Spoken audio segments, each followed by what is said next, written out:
Greetings and salutations, everybody. Welcome to the best damn movie-related show on the planet Earth, the John Campea Show, coming from right here in our quaint little studio. I'm, of course, your host, John Campea, and it is an awesome honor and privilege, as it is every day, to have you, our international friends, gather around as we talk about our favorite things in the world, movies and movie news, TV and streaming. I'm joined in studio today by our technical producer, Jonathan Voico. Huzzah! Writer, director, producer, Robert Meyer Burnett. Good morning or afternoon. And most importantly, of course, whether it's morning or afternoon, wherever you are, you guys are here. Thank you so much for being here and making our little show part of your day. And here's how the show's going to go.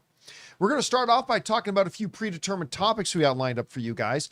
Then in the second part of the show is when we take your questions. Now, there's normally two different ways we take questions on the show. The first way is if you're somebody who's not watching the show live, you're one of the 95% of the people who watches this show a little bit later in the day, you can send in a question for us to address on our next episode by using our tip link right here at www.streamelements.com/JohnCampea/tip. Send that on in, and as long as it's appropriate for us to address in the show, we do reserve the right not to address any questions we don't think are appropriate. You'll see it addressed on the next episode. Now, normally, we also take live questions from our live viewers. However, today we're not going to be able to do that, but don't worry, live super chats will be open back up again tomorrow. All right. With that down, guys, hope you all had a great weekend. Let's get things started, and we're starting with this. You know, the Oscars just happened, and it was a really great night. And one of course, the big wins was probably the only one that had any mystery about it. It's a little bit of, how do I say, it wasn't conclusive who was going to win. And that was the best actor race between Timothée Chalamet and Michael B. Jordan. We all knew it was going to be one of those two. By the time it came down to it, Michael B. Jordan won the Academy Award for Best Actor. It didn't take long for that to go to his head, according to certain reports, because some of you guys may remember, and by the way, I love Michael B. Jordan. Some of you guys may remember that it's been revealed that he and Austin Butler are going to be starring in, at least that's the plan, are going to be starring in the brand new Miami Vice. And there was even some chatter about possibly Tom Cruise being their villain.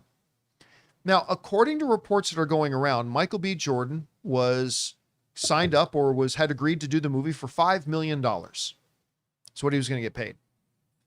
Well, according to stories that are going around now, and I believe the first one to start reporting this was Jeff Snyder, but he claims, I mean, it's several people, even at the agency level, are confirming it, that Michael B. Jordan, after winning his Oscar, has decided to more than triple his salary demands. The folks over at MSN News wrote the following.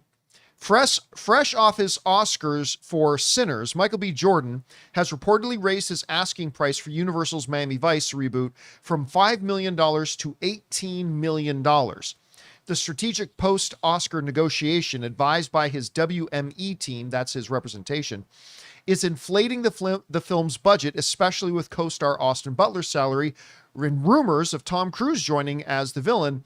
The move has split fans and industry watchers, with some praising Jordan's leverage and others warning it could jeopardize the 2027 release. All right.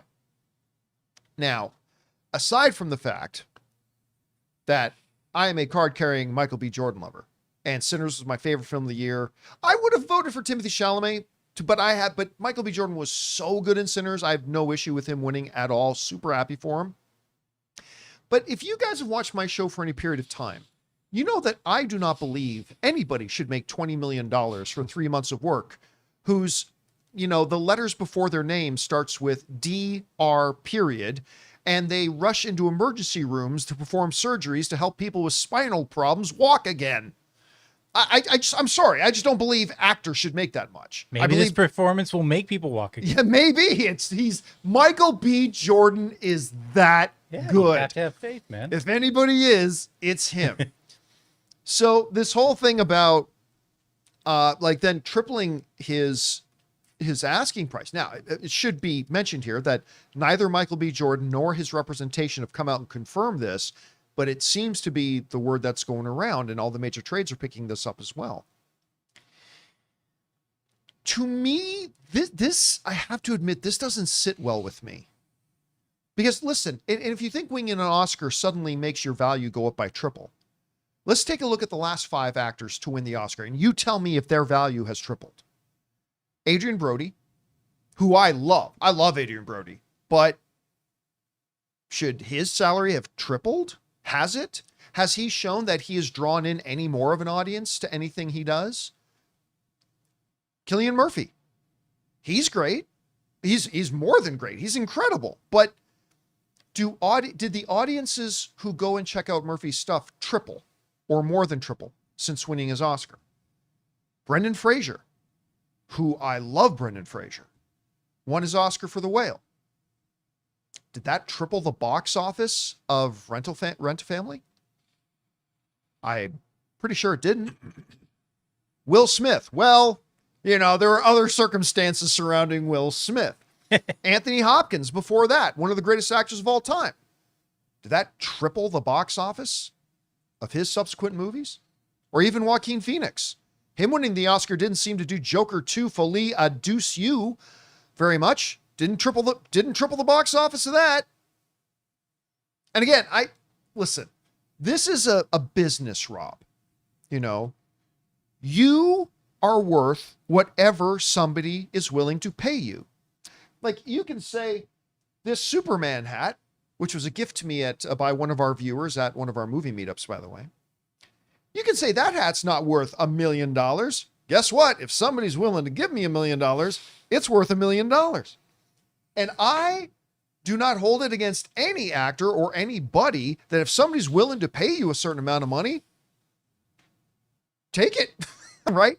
But to kind of be in an agreement, if we're understanding this right, and we have to leave some wiggle room here that maybe we don't know the full story, let's keep that in mind. So we're only talking about the information we have, okay? So if we get new information, it could totally change this conversation. But for now, if you kind of, in general, have an understanding that you're going to do a movie for $5 million and you win an Oscar, I can see going back and say, hey, how about we make that 7, right? I could see that. But going back and saying $18 million, like more than tripling, getting close to quadrupling what you were going to do it for. And I want you to put this into perspective. If Michael B. Jordan were to get paid $18 million, that means at the box office needs to make, for Miami Vice, $27 million just to cover and break even Michael B. Jordan's salary. And by the way, it irritates me to no end, Rob, that the same people who constantly cry about, and I understand this totally because I'm one of them, the people who constantly cry about how expensive it is to go to the movies are the same people who will then go, pay the man.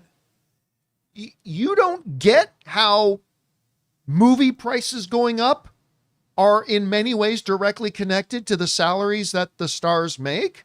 You don't get to complain about the price of going to the movies. And then when Michael B. Jordan, if this is true, is demanding $18 million for a movie you said he was going to do 5 in, you don't get to complain about the price of movie tickets if you're going to go pay the man. And again, look, Rob, what is it you always say? You don't get what you deserve. You get what you negotiate. Yeah, when you negotiate. You get what you negotiate. You know what? Hey, maybe Michael B. Jordan's agents are going to the folks over there at Miami Vice and Krasinski and his people and saying, how about 18? And maybe just waiting for them to come back and saying, how about 7? Well, how about 12? How about 8? Fine, 8 is good. Like maybe that's just the negotiating. Yeah. It could very well be that. But I listen, I'm just admitting, you guys who watch my show, I'm a huge Michael B. Jordan guy. This rubs me the wrong way a little bit. It rubs me the wrong way. He might have another offer. What's that? He may have another offer, hey, and then who knows? this is like his off ramp, basically. But what are you gonna do? You're gonna do Creed 4? Because listen, as much as I love the Creed movies, they don't exactly blow up the box office. Like maybe you can look up for me the box office total of the Creed movies. It's not like they blow up. And listen, But what's the return on investment? return on investment, but also Sinners, my favorite film of the year. Let's not pretend it was a $900 million movie. Worldwide, the last Creed was 276. And Sinners made about 360, which is good. Yeah. But let's not pretend that it's Deadpool and Wolverine numbers. Right, but that's not. It's a new IP. It wasn't a franchise. Well, absolutely. But now there's 3 Creed films. It is a franchise. Well, no, Creed for sure. Yeah. And so I don't know. But they were not expensive to begin with. They're more akin to like John Wick. So with the understanding that we don't necessarily have all the details, I'm just saying on its surface, a report like this just doesn't kind of sit with me the right way. But anyway, that not enough for me to go screw Michael B. Jordan. No, nothing like that. But like, that's a pretty staggering thing. I'll tell you the other thing that's a little bit staggering, Rob, in this, is that according to this report, while Michael B. Jordan was going to do it for 5, Austin Butler had signed to do it for 9. It's like, Really? yeah. I thought you were going to tell me he was like 4. No, that's what I would have thought too. It's like, Yeah. how are you paying Austin Butler more? Don't get me wrong. Austin Butler, totally worth 5, 6, 7, 8, $9 million.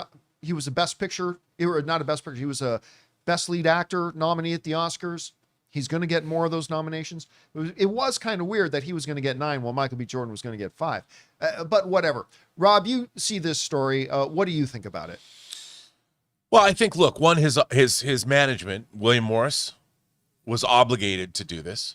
And I think that's what managers and agents do. You get as much for your client as you can. It's the old Jimmy Fallon, Almost Famous. What you can, where you can, how you can. Oh, I love that You scene. think Mick Jagger's going to be doing this when he's 50? That was a great cameo from him. It's such a great movie. He's great in that role. Yeah. But I would say it's a negotiation. And look, they probably did this because they know. Look, Michael B. Jordan was also in Black Panther, which is a $1 billion grossing movie. And the Creed franchise is something was built around him, and then he directed one. He's in the middle of directing himself in the Thomas Crown Affair. Yeah. Which also probably has good notices, people like that. I think that William Morris, he's not going to get $18 million. What they're going to do is probably equal it out and give them each 9. And remember, they knew that. Like all of this games brinksmanship and game playing, this is typical Hollywood by the numbers. They ask for a lot because they have to ask for a lot. And then they'll bring it back and they'll play these little games, but it'll come back down. And look, he is coming off his Best Picture win, and I would say that of all the other actors that you brought up, I would say Michael B. Jordan, if you look at his box office overall, the fact that Sinners, it's an original movie that grossed what, 350 million or something? 360. 360. Just a hair over 360. Pretty good, yeah, no doubt. And a lot of that was because of his great role that he won the Oscar for. So I would say that if it shakes out and he gets $9 million for Miami Vice, which also is in itself a shameless, it's the second remake of a TV series. Yes, and the second first, one. I this is exactly the kind of thing that you can negotiate with and get a bunch of money because look, Joseph Kosinski is coming off of F1. Yeah. So this movie is going to be which itself was coming off of Top Gun Maverick. Which is coming off Top Gun Maverick. So, and I would say that of all the things, like 18 million is definitely excessive, but you got to ask for that so you can pull it back and get him his 9. If he got 9, he's already more than double what he got for Sinners, which was 4. And that way everybody comes out right. Now, first of all, I don't think Austin Butler should be getting 9 either. Yeah. But I mean, if Austin Butler's getting 9, I also have no real problems if Michael B. Jordan goes, hey, one of us has an Oscar on our mantle. I should get 10. Sorry, Austin. I mean, that's still doubling what it was he said he would do it. But I mean, but 18 is excessive. But yeah, if it's just a starting point of, how much would you like this Hall's cough lozenge for? $5 million. And remember, when really, I'll take $6. Rightly or wrongly, but your representation, actors are really kind of sometimes only taking home a half to a third of what they make. After taxes and agents. Agent. They've got agents, managers, lawyers.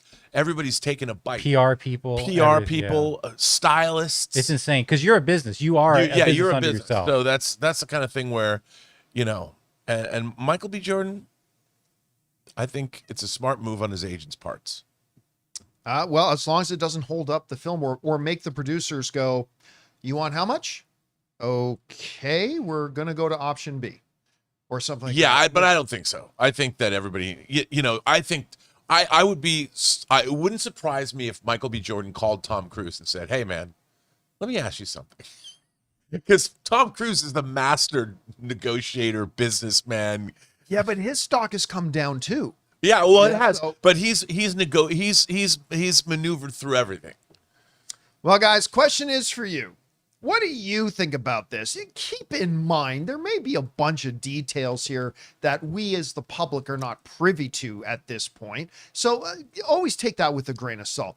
I'm just saying on its face value, if you've gone from saying, yeah, I'll do that movie for $5 million and then coming out and saying, nah, I changed my mind. Now I want 18. That seems, as Rob said, excessive. But I don't know. What do you guys think about it? Jump down into the comment section below and let us know your thoughts. All right, guys.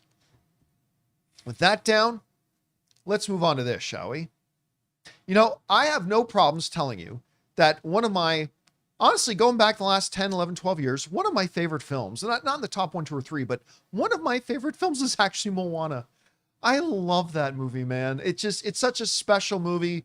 The music is gorgeous. The story is touching. The characters are wonderful.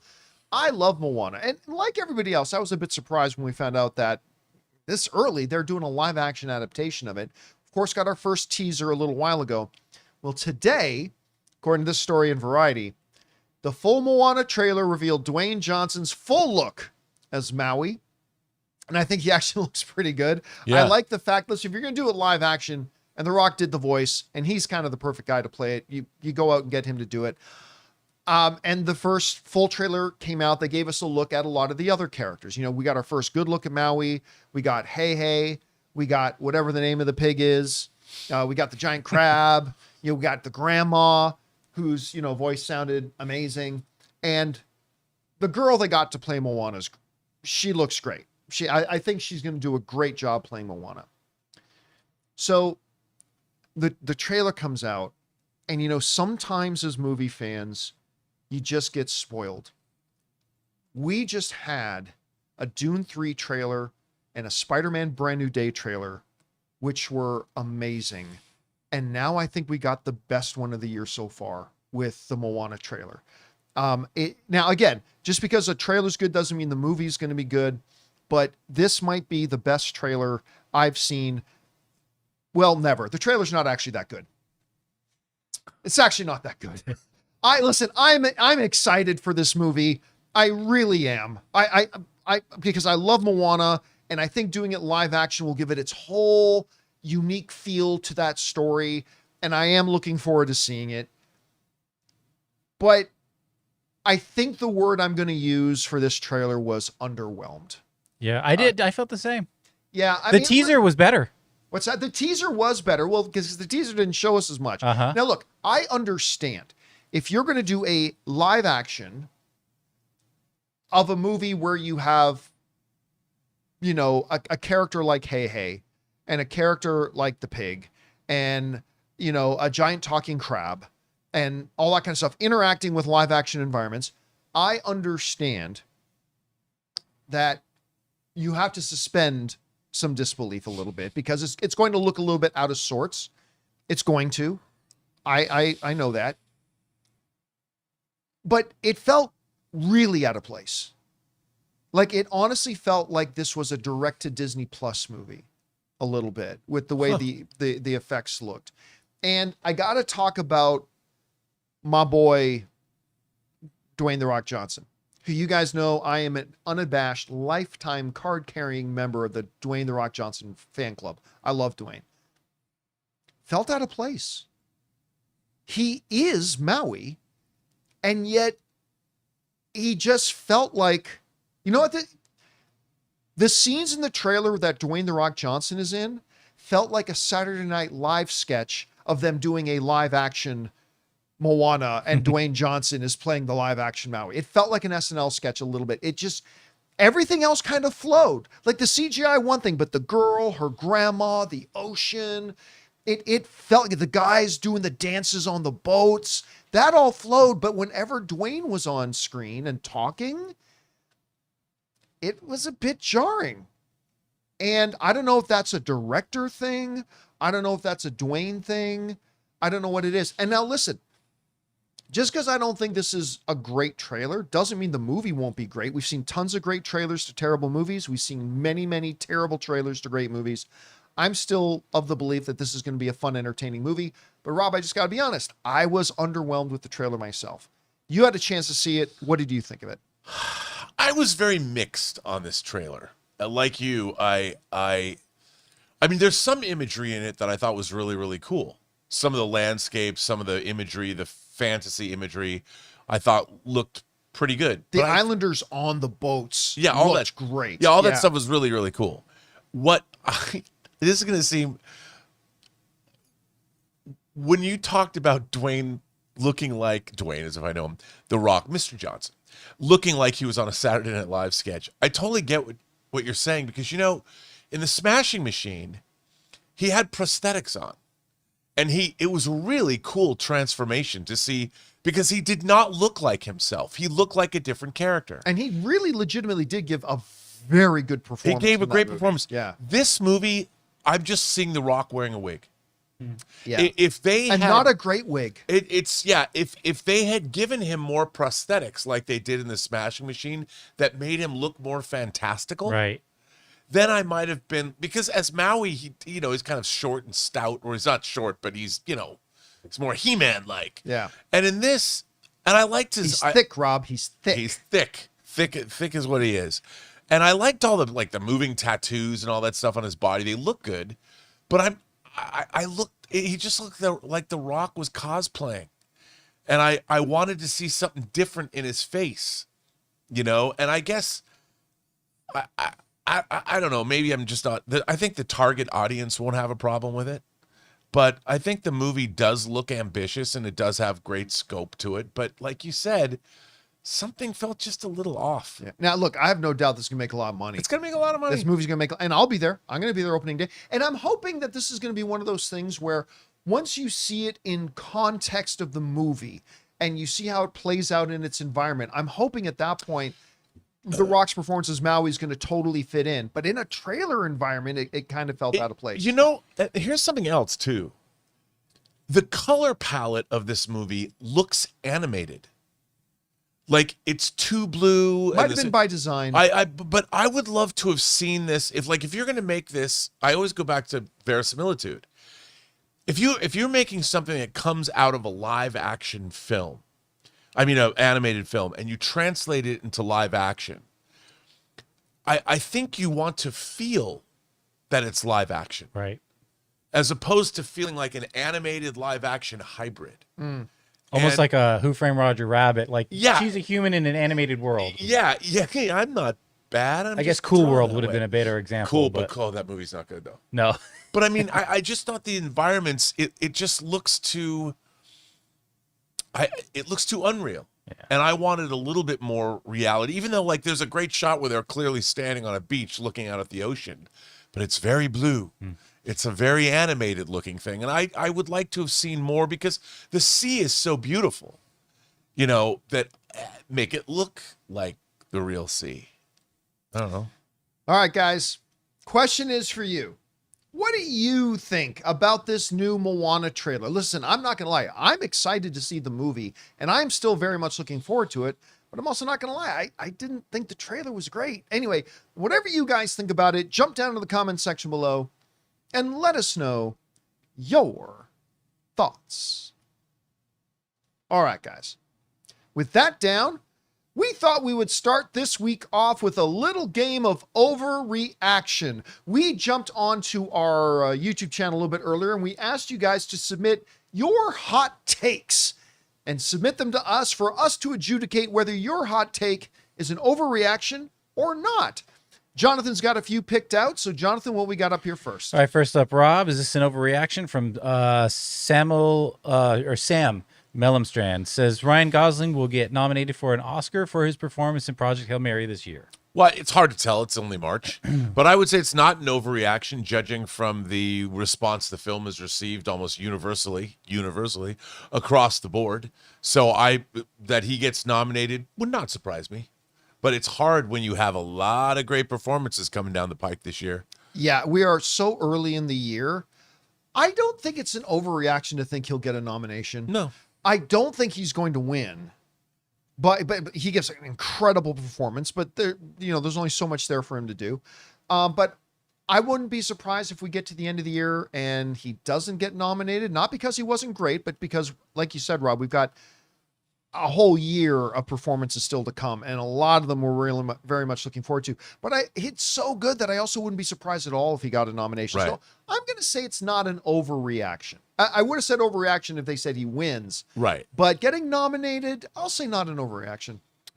All right. Next up, John, is this an overreaction from Tom Curtis? Even after all this success, Netflix will still end up canceling the One Piece live action by season 4 or 5. That's not an overreaction. That is the Netflix way.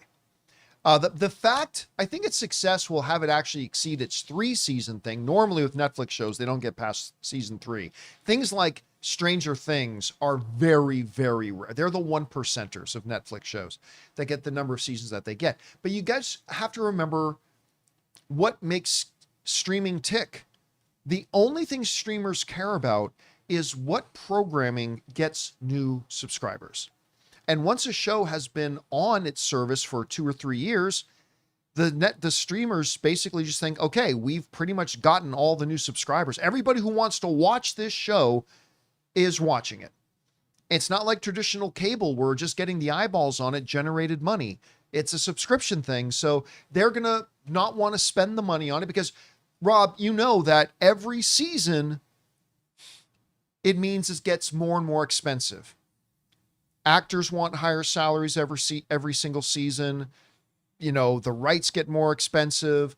Things get more convoluted. And yet they're not bringing in new subscribers anymore. And so I don't think it's an overreaction to say there's no way this thing goes past season 5. Anyway, Rob, what do you think? I totally agree with you. I mean, unless it's a huge runaway success like a Stranger Things, but even Stranger Things only went 5 seasons. And it was huge for them. So I think this is not an overreaction at all for the reasons that you stated. Most of these shows wind up either 3 seasons, and if they're really, really fine shows, they might get a 4th or a 5th. But beyond that, no. There's no reason to. There's no monetary benefit for Netflix. And by the way, that's part of the reason why Netflix and other streamers are trying so hard to herd us like cattle into the ad-supported tiers, because that does change. It brings, again, streaming is just cable now, guys. Streaming is just what cable was 7 years ago. It's all it is. It's just they're different trying line. to push us into this ad-supported tier mode, which is still the vast minority of Netflix subscribers, because that does change things. The more eyeballs on it, the more money it makes. Therefore, there's incentive to keep it around for 6, 7, 8 years. But that's not where we're at yet today. And so, yeah. And that's exactly why network TV was network TV. That's why you got, 14, 15, 16 seasons of a show? Yeah. With 18, 19, 20, 22, 25 episodes. I mean, how long has SVU been airing? Yeah. All right. What's next? Okay, Rob, next up, is this an overreaction from Kun Lee? Next year's Oscars will be dominated by sci-fi fantasy movies. While I would love that, I think that's an overreaction, because unless you're talking technical categories, I still think that there is a bias, despite Lord of the Rings and Silence of the Lambs and those things. I still think there is a bias against science fiction fantasy films at the Oscars. I would like to think, though, that Project Hail Mary and Dune are going to do quite well at the Oscars. Those are both science fiction movies. We'll see. But I don't think the Oscars themselves will be dominated by the science fiction movies, because they'll be there, but not dominated. Yeah. Well, you know that you and I disagree on that. Like, you and I do not believe that. But I think there was for a very long time that bias. I don't think that bias is there anymore. And I really do think you're going to see nominations for Project Hail Mary. You're going to see nominations for Dune. You're going to see nominations for The Odyssey. I think that, but that's 3. We're talking 10 best pictures. So I don't know that you can say it's going to be dominated by sci-fi and fantasy. I think you're going to get a lot of sci-fi fantasy representation at the Oscars this year. You're going to see a lot of nominations in a lot of different categories. Yeah. But we're still talking about 3. I'm not expecting Mandalorian and Grogu to be raking in a bunch of Oscar nominations, other than maybe best visual effects or Sound, something. visual yeah, effects, that sort of thing. maybe I don't editing. even think it's going to get that, because I think a lot of it's going to be done on the volume. But I don't know that for a fact, by the way. But so I think we're going to have good representation there. But dominated by them, I don't think there's enough of those films this year quite yet. So I'm going to call it an overreaction. All right, what's next? All right, John, is this an overreaction from Lord Fellow? Brand New Day will be the best live-action Spider-Man movie to date. You know, it's funny that that one came in. It's funny that that one came in. The reason it's funny that that one came in is that I spoke to somebody connected with the production of many of the Marvel films and stuff like that. And what they told me was not that it's the best Marvel film ever, but they believe this is the best Spider-Man movie they've ever done. That they've ever done, that Marvel's done. I don't think it's going to be as good as, anywhere near as good as Across the Spider-Verse or Into the Spider-Verse or, you know, Sam Raimi's Spider-Man 2 or what have you. But I'll tell you what, I don't think that's an overreaction. But part of the reason I don't think it's an overreaction is because it's going to be as good as it will be, partially because it's able to stand on the shoulders of the previous films that did so well. So you hope to see that sort of progression. So no, I don't think it's an overreaction to think that this Spider-Man movie will be the best one that at least Marvel has ever done. I don't know about it being better than Sam Raimi's Spider-Man 2, though. To be better than Sam Raimi's Spider-Man 2 in the live action, like I think the Spider-Verse movies are better, but they're not live action. That's a tall order. So I'll say it's not an overreaction to say it'll be the best one that Marvel has produced, but I will say it's an overreaction to say to live action overall, because you still got Sam Raimi's Spider-Man 2, which I still think is the gold standard for live action Spider-Man movies. Rob, what do you think? I agree with that. But you know what I like about this premise, or so it seems, is that we finally have a movie that's focused specifically on Spider-Man himself and his interactions with the world around him. And apparently, if reports are to be believed, he has his own mutations to deal with. Whereas the other Spider-Man movies in this series, the MCU Spider-Man movies, would always put Spider-Man in somewhere. Like he's going to go on an international vacation, and there's going to be Mysterio, and all this stuff's going to happen. Where this is like, no. Everything that happens in this movie is surrounding or about Peter Parker. And it's the first time that we've seen it. And that, to me, that's what Spider-Man's all about. The great thing about Spider-Man 2 is it's all about him in his neighborhood, in a personal relationship with, Otto Octavius. And that's what made that Spider-Man movie so interesting, was it was all personal. And I think that this movie, Brand New Day, by definition has to be personal. And that makes the personal stakes higher, which to me makes for a more interesting movie. And I think that that's why again, I don't know if it's going to be better Spider-Man 2, but I don't think it's an overreaction to say it's going to be the best MCU Spider-Man. All right. What's next? Okay, next up, Rob. This an overreaction. Spencer Smothers. The Doomsday trailer will cross 1 billion views in the first 24 hours. Look, if you'd asked me that 2 weeks ago, I said, it's not going to go billion views. Come on, it's too much. But after the Spider-Man trailer, seeing it go to 700 and whatever it went to, well, it almost doubled the previous record. I think, in judging from how many leak videos and how many speculation videos, I think, because I would imagine that everybody who watched the Spider-Man video is going to watch the Avengers video twice as many times, which means if you watch it 6 times, you're going to watch the Doomsday trailer 12 times, and you're going to call up your friends, you're going to watch it again. So it would not surprise me if it goes over a billion views. I don't think that's an overreaction. All right, I'm going to call it a radical, wild overreaction, like a absolutely ridiculous overreaction. You're talking about, remove Spider-Man from it. You're talking about tripling the previous record. It's just not. And the fact that the new record holder is an MCU film that's coming out before Doomsday, there's nobody out there who's interested in watching the Doomsday trailer that isn't also interested in the Spider-Man trailer. There's just not. that people are super stoked for Spider-Man. They're excited for that. So I could absolutely see, if you were just asking me that the Doomsday trailer could beat the Spider-Man trailer, I would say that's not an overreaction. But to say it's going to beat it by 300 million views, almost the amount of the previous record in and of itself, that's nonsense. That's absolute nonsense. Because that's assuming that, man, there sure is a lot of Avengers fans who just don't care about Spider-Man. No. So could it? Listen, I also wouldn't be surprised if it didn't beat the record. I wouldn't be surprised if it came in at like 600 million or something like that. But I do think it'll beat Spider-Man. But we're talking now again about incremental things. There's no chance it does that. Like no chance at all. So I'm going to say massive overreaction. We shall see. We'll see soon. Do we know? I'm thinking it's going to be... Oh, actually, that's the topic of the next question. Let's move on to the next one. Yeah, Rob, jumping on people's questions. Okay, is this a overreaction, John? As not, first trailer for Avengers Doomsday will premiere at CinemaCon. I don't think that's an overreaction. I don't. Now, if you'd asked me that about 2 months ago, I would have said maybe an overreaction because I kind of would have expected the first one by now. But since we haven't got it yet, and CinemaCon is now just a little over 3 weeks away. That's crazy. And Disney always brings the goods to CinemaCon. They always make a splash at CinemaCon.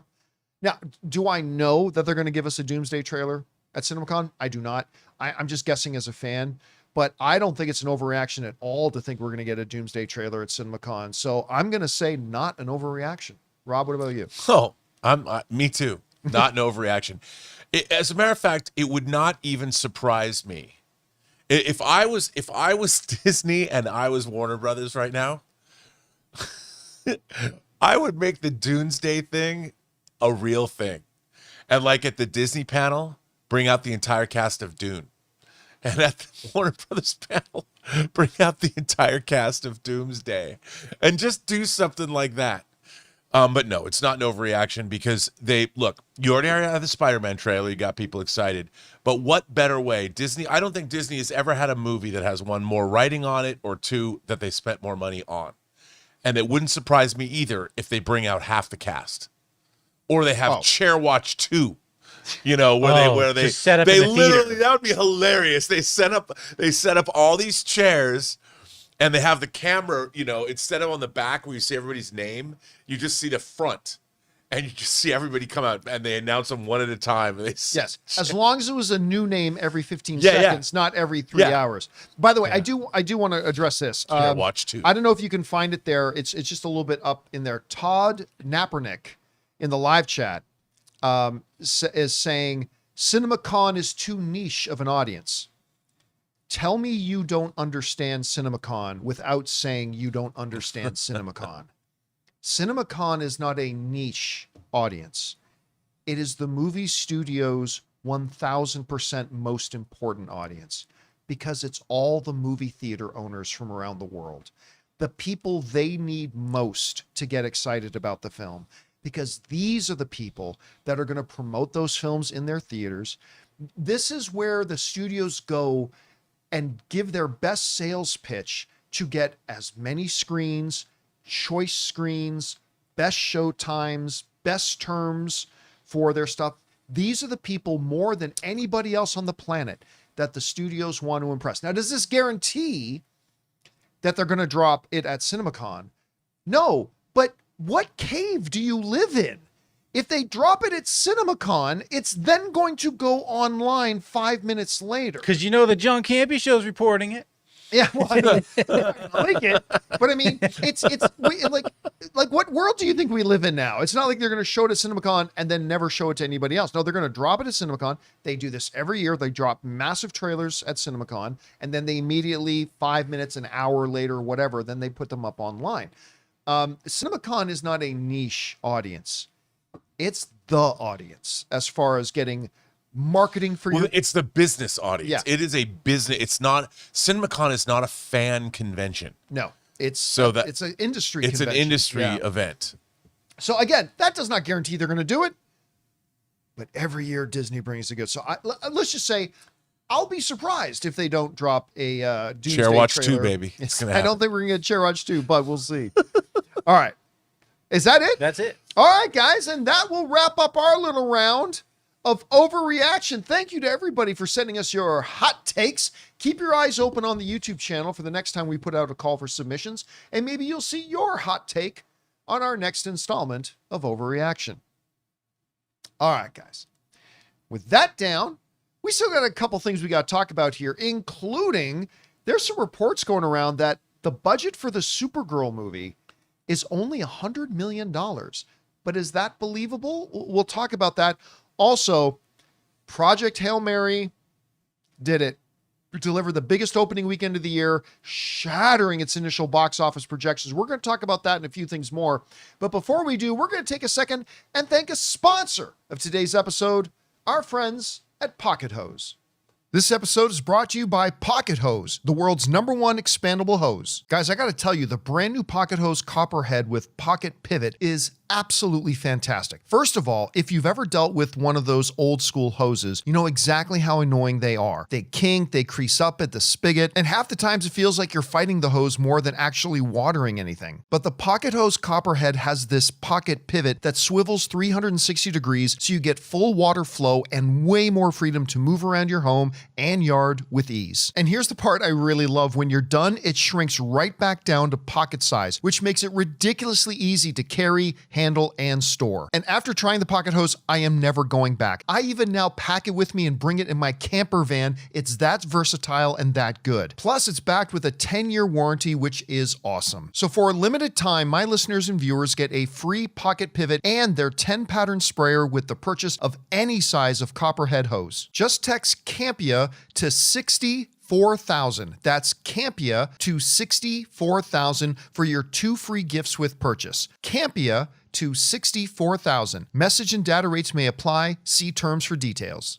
And thank you to our friends at Pocket Hose. I was just, as soon as the ad started playing, Rob's like, I'm telling him, seriously, this thing is awesome. It looks, I mean, I do lawn watering. That looks great. I'm always taking hose. Like I've replaced hoses in the van like several times. This thing's a godsend. It really is. It looks great. Not normally the thing we I know, it's have like, sponsor us. Old man talking about garden hoses, but I need it. I totally love this Literally, thing. my hose in my front yard, I like kicked it and like just shoved it against the wall because it's so rigid it will not coil. Yes.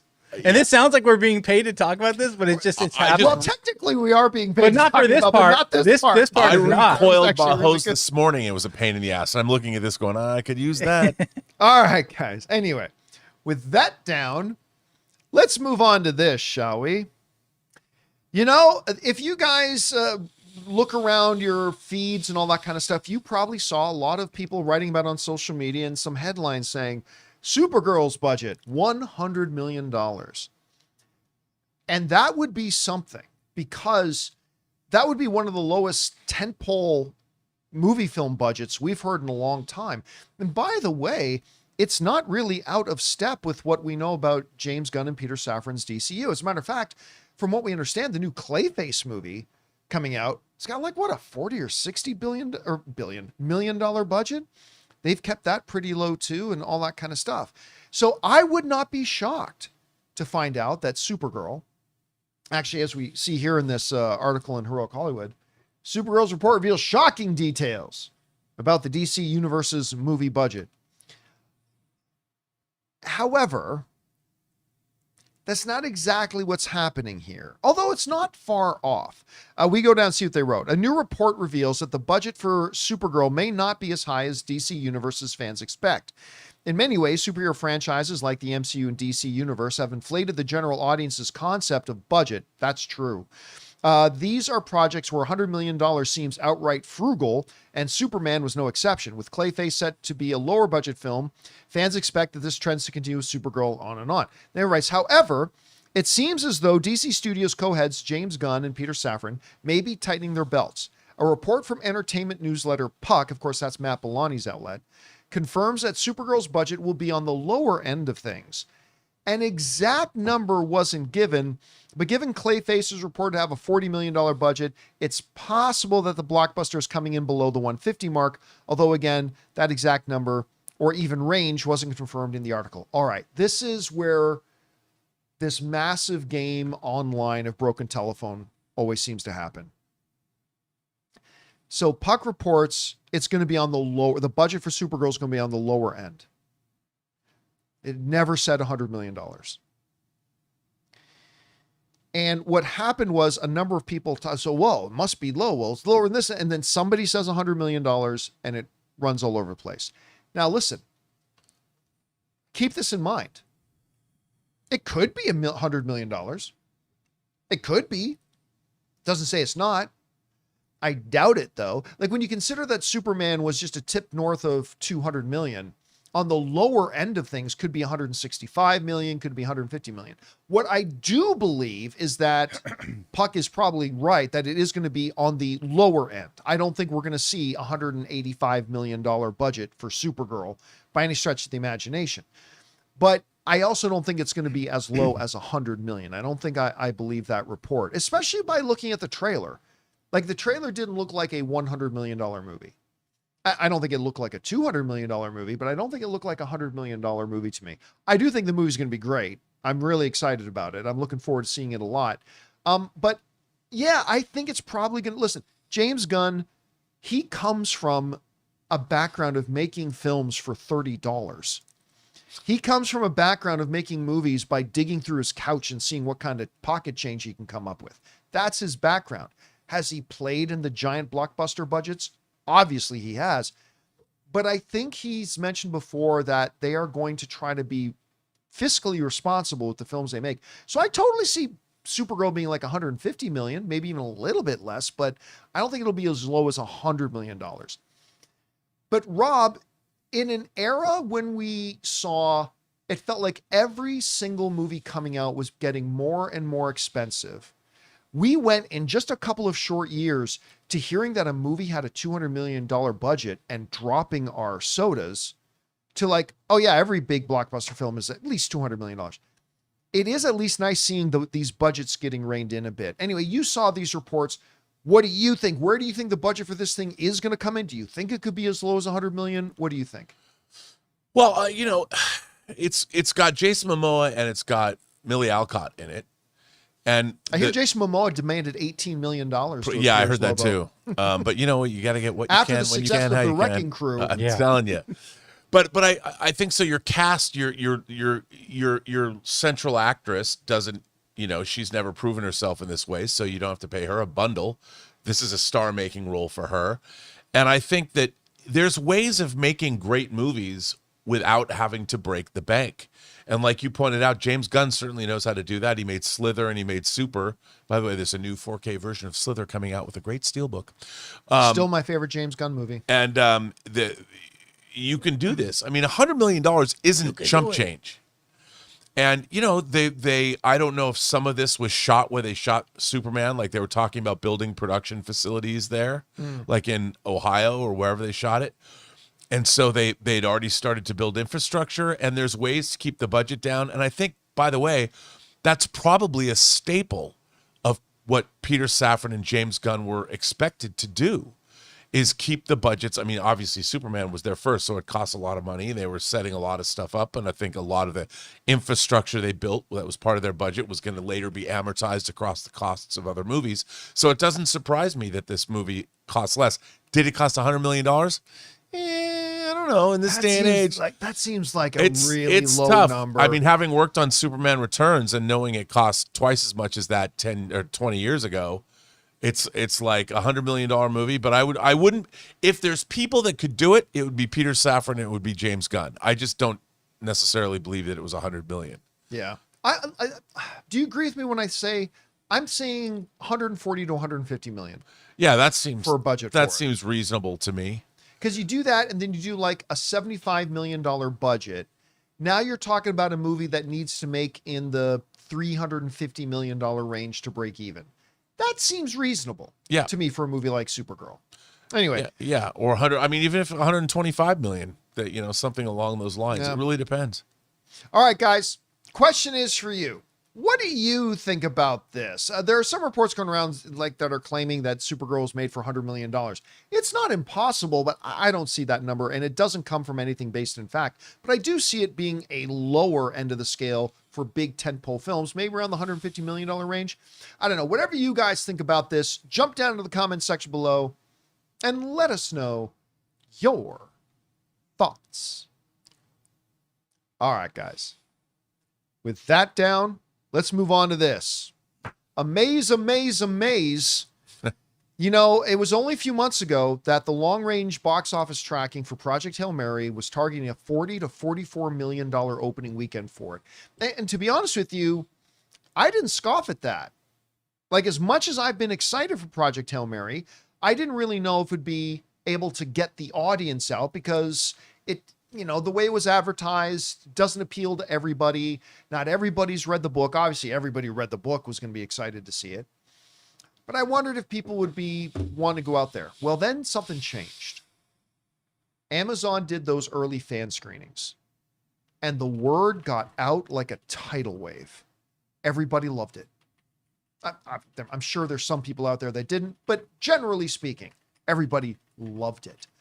Audiences were cheering and crying and all that kind of stuff. And all of a sudden, you saw that opening weekend box office projection creeping up and up and up to the point that we talked about it last week, that they were targeting $70 million, which would make it the biggest opening weekend of the year. Well, we've done the science and we've done the calculations, and it even blew past that number.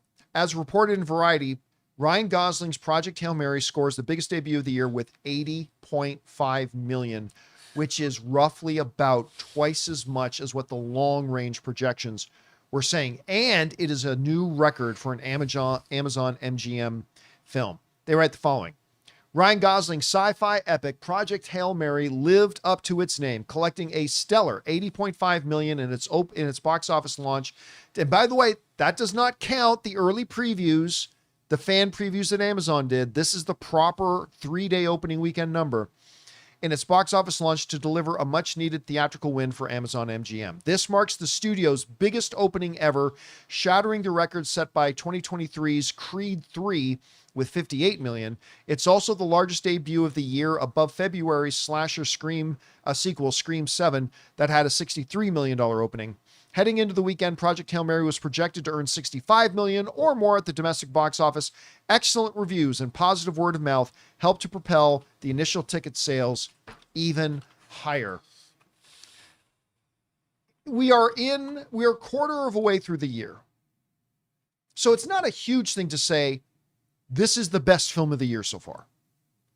Ann and I have now seen this movie 3 times. We're going to see it for a 4th time tonight. And I think Ann wants to see it about 7, 8, or 9 times. And I'm okay with that.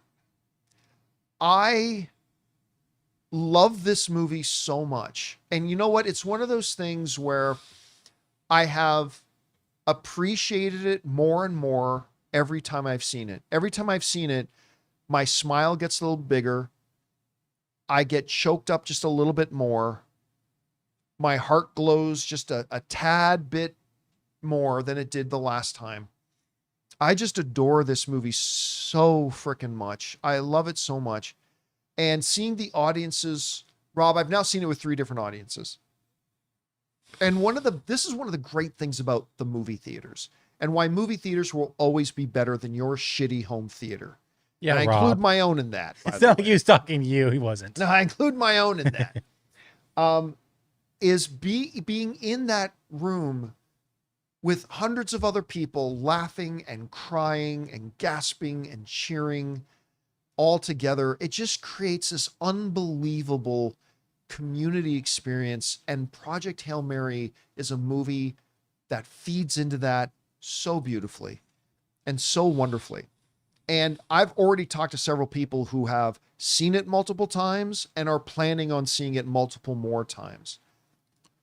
Rob, a few weeks ago, you guessed that we were going to see Project Hail Mary take under a 55% drop in its second weekend. I think you're 100% right. We could be seeing like a 45% drop. I think this midweek number is going to be strong too, because you're in your spring break. Yeah.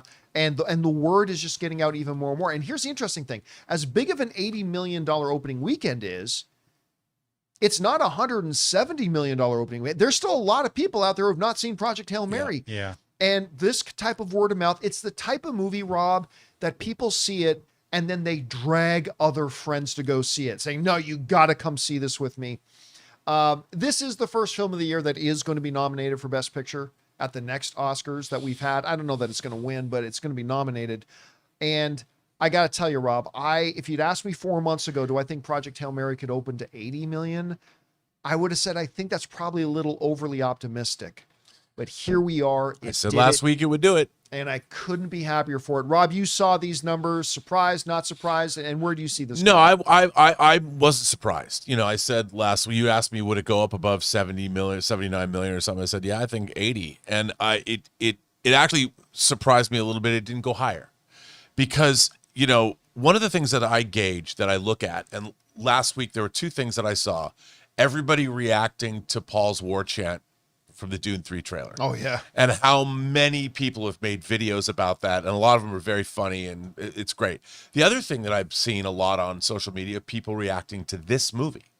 And both of these things are things, because I'm always interested to see how do things penetrate the cultural zeitgeist.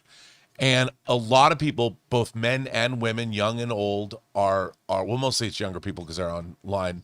But the response to this has been really positive.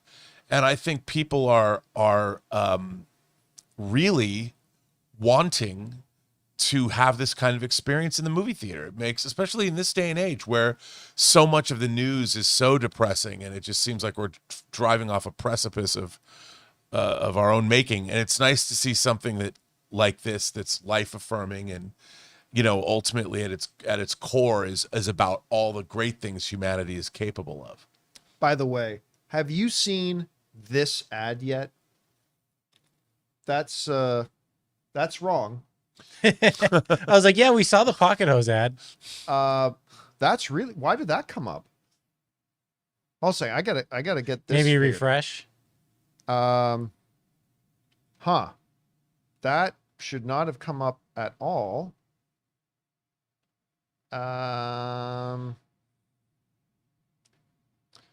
Yeah, something's gone really wrong with my stuff. Anyway, I can't show it to you, unfortunately. What's the ad for? It's a Fandango ad. Oh, I haven't seen it. For Project Hail Mary. And okay, well, it's acting funny. It's wrong, but you can bring it up now, Jonathan. Again, it switched out. Flashed over. Hold on a second. Let me. Yeah, it had it for a second, then it switched Yeah, it was over. there. I saw Ryan Gosling standing there. All right, just bring this up. I'm All not gonna do anything else. Okay, so this is the ad. This is the ad. It's okay. So Rocky's on screen, and he's saying H11, H12, H13, and Ryan Gosling is walking. He goes, "What you doing, Rocky?" He goes, "Buying tickets to Project Hail Mary for me and all friends." Right? And then he's like, "I didn't know you had a phone." And he goes, "Ryan's phone." And he goes, "What are you buying it with? What money?" "Ryan Gosling money." That's the line that kills me. Ryan Gosling money. And he says, "Well, can you at least tell me what seat I'm sitting in?" He's like, "Oh, Ryan wants to come too?" Question. And it's just like Rocky. I was talking about this, like how they turn this fucking rock puppet into the most emotionally satisfying character I've seen on screen in a while. It's just joyous and wonderful. And I would watch if Amazon, like, I never like it if studios do this out. And when people suggest things like this, I always shoot it down. But I would be totally down if Amazon announced tomorrow they were doing a Rocky series on Amazon Prime. I'd watch it. Or how about a classroom series where Ryan Gosling's teaching? How good would that be? I mean, I would just watch actually teaching science. I think that Ryan Gosling, even though he's a different, I think he's taken a page from Ryan Reynolds. I have not seen the star of a movie. He's also a producer, and he got in on this movie when the book was only in its galley stage before it was published. I don't think I've ever seen a star go harder to promote their own movie in a wonderful way than Ryan Gosling has. Yeah. You know, he has taken a page out of Ryan Reynolds' Dwayne Johnson's book. Yeah, doing that. He really has. but he's a different kind of a personality, a different person. It's been look, and the clothes Mark Avery's put on him as stylist. I love all those clothes. I think I want a Ryan Gosling Project Hail Mary press tour line of fashion. Because I want to buy all the shirts that he's wearing and all the t-shirts. And you go, Mark Avery. You guys are doing a good job. But now, by the way, one of our viewers in the live chat is saying, well, Ryan Gosling is also a producer on the film. A lot of actors are also producers on their films and don't go as hard as Ryan Gosling has gone promoting this. Yeah, film. and he was the first person apparently on board this anyway. Yeah. So it's very personal to him. But that doesn't mean you have to do as much and go as many different places. And I think partly that's just him. That's just who he is. I think that's why everyone. And can you imagine? I mean, here's the flip side. I bet he thought Blade Runner 2049 was going to be amazing. I love the movie. You mean big? You thought because it was big, amazing. Big. That's what I mean. bet he thought Fall Guy was going to be big. I bet he thought Nice Guys was going to be big. Yeah, and he's never not he's never not gotten all in. He's always been there. I've always loved when Ryan Gosling goes on to Graham Norton. He's always great on the Graham Norton show. It's never like he doesn't show up. He always has shown up for his movies. But for him to show up and have a hit like this, he deserved it. He really does, because he is. I think he's truly one of the best actors we have. Oh, one of the best movie stars we have today. Totally. I really think so. Well, and also look, whether you're going to be loved like McAdams loves Gosling, whether you're going to be in Notebook or whether you're going to be in Only God Forgives and Drive, or whether you're going to be in Half Nelson, or whether you're going to believe Crazy Stupid Love. He's had a great career and he's done a lot of different kinds of movies. And I think, like you said, he's a real movie star. Yeah. He's like one of our most affable movie stars. By the way, I had some people asking in the live chat about sharing the link. All you got to do, guys, is if you just Google Ryan Gosling Rocky Fandango, because it's an ad for Fandango. So just search Ryan Gosling Rocky Fandango, and you should find this video. It's just 30 seconds long, but it's totally delightful. I absolutely love it. Anyway, guys, question is for you. What do you think about this? Project Hail Mary shattered its box office expectations. It is the #1 opening weekend of the year. I'm sure a little Italian plumber is going to have something to say about that in a couple of weeks from now. But for right now, it's the biggest opening of the year.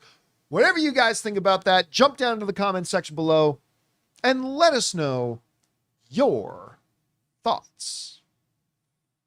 All right, guys.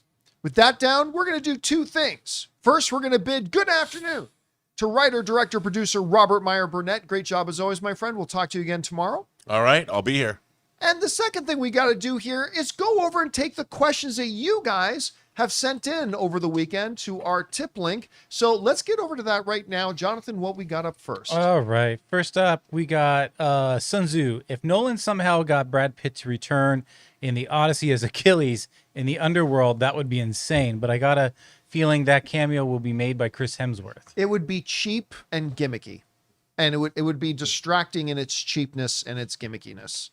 And listen, by the way, I kind of like that Troy movie. I do too. I don't know why. It's funny you bring that up, because this weekend, Ann and I, just while scrolling through some YouTube stuff, we just came across a couple of clips of it, including that opening scene when Achilles takes out the other army's main champion, the giant monstrous guy. Mm-hmm. Yeah. By the way, do you know who the opposing king was in that scene? What? It was the Grand Maester from Game of Thrones. Oh, yeah. Who was also the villain in Indiana Jones and the Last Crusade. Who was also the AT-AT commander in Empire Strikes Back. Mm-hmm. It's like, what's your name, soldier? Anyway. All right, what's next? All right. Where's the button? Here it is. Bunyan Snipe says, could Amazon make a series set on Earth in the years following the Hail Mary leaving, or should what happens be left to the imagination? I think you might have sent in that exact same question when we did our Project Hail Mary open spoiler discussion, but I'll say the same thing. I believe Andy Weir has hinted that he's considering doing a follow-up to Project Hail Mary. Now, it may focus on Strat, or he may go in a different direction than that, but I mean, listen, I'm totally fascinated to know what happens on Earth after Yeah. the probes get back. It seems like it would change a lot. You know what? I just said too much. Sorry about that, guys. That was a slip. I apologize. But yeah, I would like to see what happens. I would like to see what happens. We All right, what's got Martin, who says, considering how you've always been a defender of Michael Bay, do you think he could do or one day direct an Oscar worthy? No. Listen, I also love ice cream. That doesn't mean I think it's going to get a Michelin star. I like Michael Bay. I'm not all Michael Bay movies, clearly, but yeah, I'm a Michael Bay defender. He's got a bunch of films I don't like, granted, but overall I dig him. And I like the style he brings, but no, Michael Bay will never do an Oscar-worthy film. I mean, like maybe a technical award or something like Sure. that, but like something that would be up for Best Picture or something that would get him a Best Director nomination. No, I don't see that happening. All right, what's next? Bob Fulton says, speaking of Zendaya, she should be locked up as the lead in Artemis, new Andy Weir. Andy Weir Yeah, the film. Lord and Miller is saying they're going to do that as well. I don't know. It's just X actor and X role. I mean, it always comes down to, it's been like this ever since the movie blog days. Who should direct this? And everybody mentions the 3 hottest directors right now. Who should act in this? Always the 3 hottest actors right now. Would she be good? Yes, because she's a great actress, but there are many other great actresses who I think could do it too. Cool. All right, what's next? We got Jeremy. Hi, John. When do you expect to do a movie meetup in Miami? You came to Orlando, then left, but hopefully I'll see you at CinemaCon. I'll be honest with you, I'm not planning any movie meetups in Miami. Not because I wouldn't love to visit Miami, but it's so out of the way. Yeah. And then you got to come all the way back up. Yeah, like I when I do the movie meetups, what I try to do is, because we've already done what, 16 of them? Wow, that's incredible. 15, 16, 17 of them, something like that. Anyway, and we try to do them where we can do a certain number of cities in one, stretch. Yeah. That makes logical sense. And also, Miami is so out of the way. the other people in other cities can't really get to it. Yeah. You don't have like a hub city. Yeah. Whereas a lot of the cities we've gone to, people from surrounding cities could also come in and Yeah. go. Like when we were in Dallas, we had people from, or in Austin, we had people from other major cities in Texas also come in. But like Miami, even just driving route way is so out of the way of everything else. So I would love to visit Miami. I really would, but I don't see making it a part of the movie meetup tour. Cause I just, that's a lot of driving just to go to Miami. And I don't think I could do it. All right. What's next? By the way, a few minutes ago, Hollywood Reporter reported that Wonder Man 2 has been greenlit, season 2. So we'll probably talk about that tomorrow. That was totally intended to be just a one-time special. All right. Well, we'll talk about that tomorrow. All right. What's next? Jai CSC says, I learned my lesson from Deadpool and Wolverine. For a long time, I just thought too much was going against it, and it wasn't making $1 billion. I ate my words there. I was thinking Spider-Man Brand New Day wasn't reaching No Way Home numbers. Now I think the odds are higher. Yeah. I mean, I spent a year trying to convince people that Deadpool and Wolverine was going to be massive. I said, like, look, the other Deadpool movies each made over $700 million. And now it's in the MCU. And now Ryan Reynolds is only bigger than he was before. And now you're adding Hugh Jackman to the mix. And I would say to people, you don't think that can add another, can just add another 250 million? Like the Deadpool movies people are seeing at 750.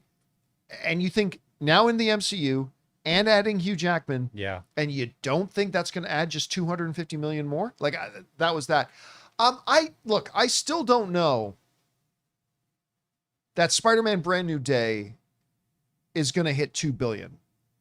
I do think it's possible though. And I didn't used to think it's possible. I think it's possible. There are still some things working against Spider-Man Brand New Day. One is that Marvel isn't in the same health that it was in when No Way Home came out. And fewer people, this is a statistical fact, fewer people are going to the movies right now than they were when Brand New Day or when No Way Home came out. That doesn't make it impossible for it to hit 2 billion. I think it is possible. I wouldn't bet money that's going to hit 2 billion, but it's not outside of the realm of possibility. All right, what's next? Joey says, do you suspect that Hans Zimmer will make extensive changes to his score for Dune 3, considering his wrongful ineligibility for Oscars 2024 with the Dune 2 score? I'm sure we'll get familiar themes, but I would imagine they would be far less frequent. By the way, it wasn't wrongful.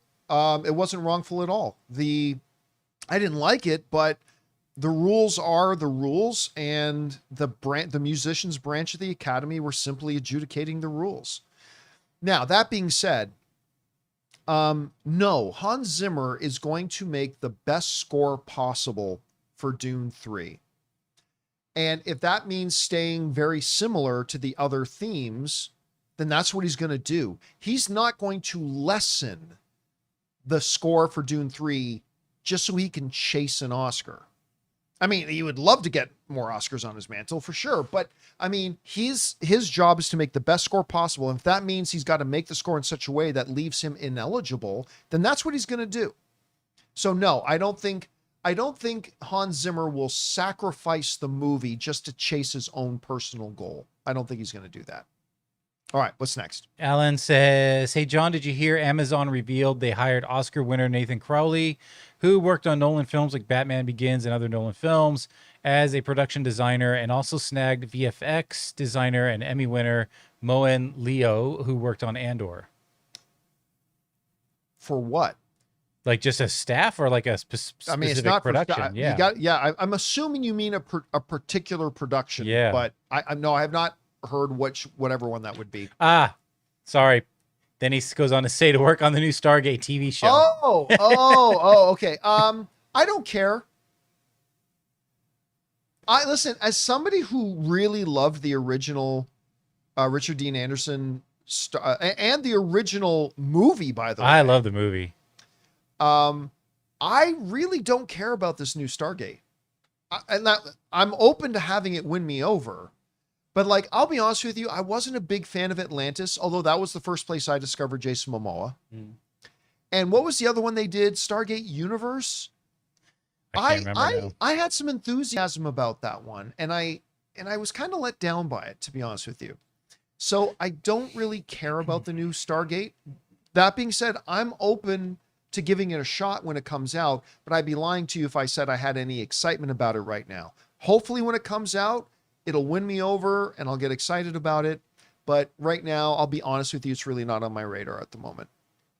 All right, what's next? All right. I'm assuming you guys are doing Chuck Norris one-liners.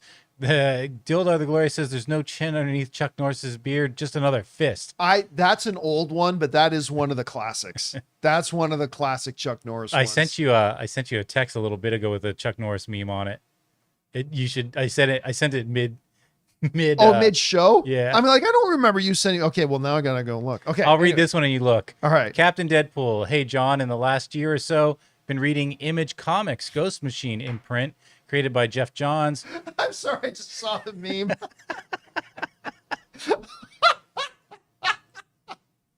Okay, let me see if I can get that on my screen. I'm not 100% sure that I can. But anyway, so please go ahead. Please continue reading the question. Don't know if you still read or not or have time to. I highly recommend.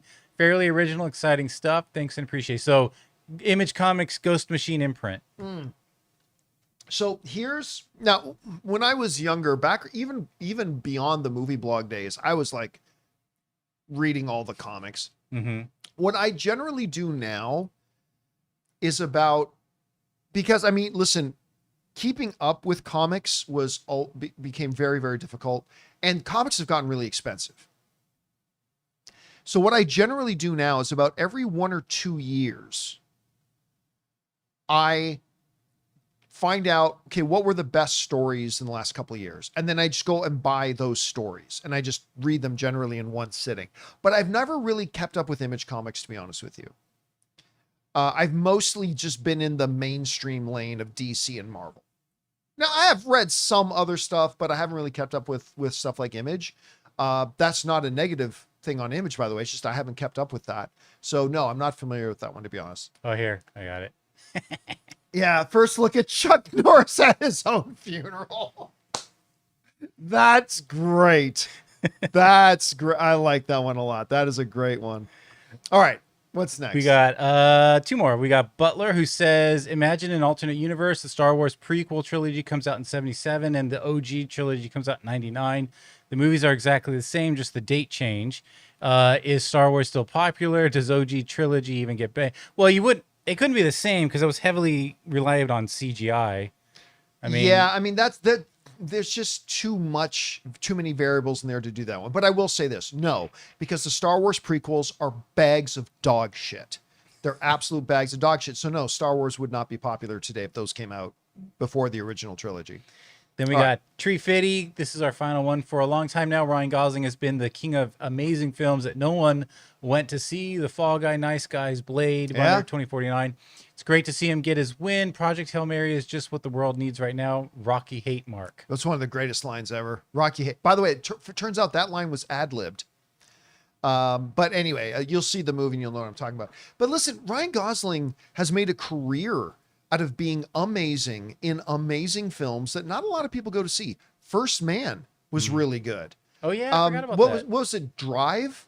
I liked Drive a lot. I mean, like with the scorpion jacket and all, like he was great in that. Lars and the Real Girl. Love Lars and the Real Girl. Boy, there's a bunch of others we can come up with here too. But yeah, I mean, he's just a wickedly phenomenal actor. Oh, like somebody just mentioned La La Land, of course. Place La Beyond La the Land. Pines is another. Ides of March, which was the first movie I interviewed him for, was Ides of March. Oh, and then I love Crazy Stupid Love. Crazy Stupid Love. Crazy Stupid Love with Steve Carell and Emma Stone is so good. It's one of my favorite rom-coms of all time. Of course, like I have actually never seen it, but The Notebook was like huge, you know? Oh, of course. And like that's a iconic film. Yeah. Like Notebook's like an iconic. Blue Valentine was heartbreaking. Was amazing. That was I think the second one I interviewed him for. Oh, okay. But yeah, he's just always delivers, and he always picks super high quality movies to be in. And that doesn't always equal box office. But it is, like Rob mentioned a little bit earlier, it is really nice to see him getting this kind of success because he deserves it. He really does. I am still holding out for him and Ryan Reynolds, who are obviously both Canadian, to do a remake of Bob and Doug McKenzie's Strange Brew. And you get Eugene Levy, another good Canadian boy, to play the brewmaster. And you've got yourself a movie, man. I am telling you, any studio listening to this, you are going to win all the awards. Remake Strange Brew, Eugene Levy as brewmaster, and you get Ryan Gosling and Ryan Reynolds as Bob and Doug McKenzie. Just start printing the billions. You know, we were robbed as society because, you know, in the 80s, we were given the two Corey's films, right? So Corey Feldman, Corey Haim. We had all License to Drive and why can't I think of the vampire movie? I love it. You know what I'm talking about, though. Lost Boys. Lost Boys. We never got the two Ryans movies. We were robbed of that. No, and you know what, guys, it's not too late. Yep. Come on, Ryans. I know you guys watch. It is not too late. You guys are still in the prime of your careers. Give us the two Ryans. We need it. Anyway. All right, guys. That'll do it for today's installment of the John Campea Show. Thank you so much for being here and making our little show part of your day. Big special thank you to all you guys who sent in questions. Number one, because you gave us great fun things to talk about. But number two, you supported this channel as you did it. And all of us involved with the show, thank you guys so very much for your support. Hey guys, don't forget to come on back and join us again tomorrow. We'll see you then. So, of course, thanks to Robert Meyer Burnett, our technical producer, Jonathan Voico. See you guys later. My name's John Campea, and until next time, my friends, bye-bye.